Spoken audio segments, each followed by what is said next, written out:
Hello hi అందరికీ welcome to my channel it's me Rajeshwari. నేనైతే ఈరోజు ఇంట్లో బాగా పండిపోయిన బనానాస్ ఉంటాయి కదా, దాంతో అయితే నేను ఈరోజు బనానా ప్యాన్ కేక్స్ చేస్తున్నాను. ముందుగా అయితే బనానా పీల్ తీసేసి నీట్గా మనమైతే వాటిని రౌండ్గా ఇట్లా చిన్న చిన్న ముక్కలుగా కట్ చేసుకోవాలి. ఇలా కట్ చేసుకున్న తర్వాత ఈ మిశ్రమాలను మొత్తం మనం ఒక మిక్సీ గిన్నె తీసుకొని దాంట్లో అయితే వేసుకోవాలి. ఇలా మిక్సీ గిన్నెలో వేసుకున్న తర్వాత మనం షుగర్ని తినేదాన్ని బట్టి కొద్దిగా బెల్లం వేసుకోవాలి.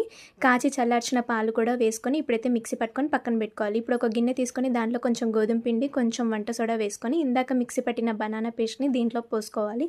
ఇలా పోసుకున్న తర్వాత ఈ మిశ్రమాన్ని బాగా కలుపుకోవాలి. థిక్నెస్గా ఉన్నప్పుడు కొద్దిగా పాలు వేసుకొని మళ్ళీ ఒకసారి బాగా కలుపుకొని పొయ్యి మీద ఒక ప్యాన్ పెట్టేసి ఇప్పుడైతే మనం ఇలా చిన్న చిన్నగా కేక్ టైప్లో ఇలా వేసుకోవాలి. ఇలా వేసుకొని మూత పెట్టి కాసేపు అంతే మగ్గనివ్వాలి. అటువైపు మనం బాగా రోస్ట్గా కాలిన తర్వాత మళ్ళీ ఒకసారి ఇలా టర్న్ చేసుకొని కాల్చుకోవాలి. సో మనకైతే బనానా ప్యాన్ కేక్స్ ఇట్లా సింపుల్గా చేసుకొని పిల్లలకు పెడితే చాలా ప్రోటీన్ ఫుడ్, ఇది చాలా మంచిది తింటే. సో ఇలా వేసుకోవాలి. నెక్స్ట్ది కూడా సేమ్ అలానే వేసుకొని ఇప్పుడు మనం వాటిని కూడా అటు ఇటు బాగా రోస్ట్గా కాల్చుకున్న తర్వాత ప్యాన్ కేక్స్ అయితే మనకు రెడీ.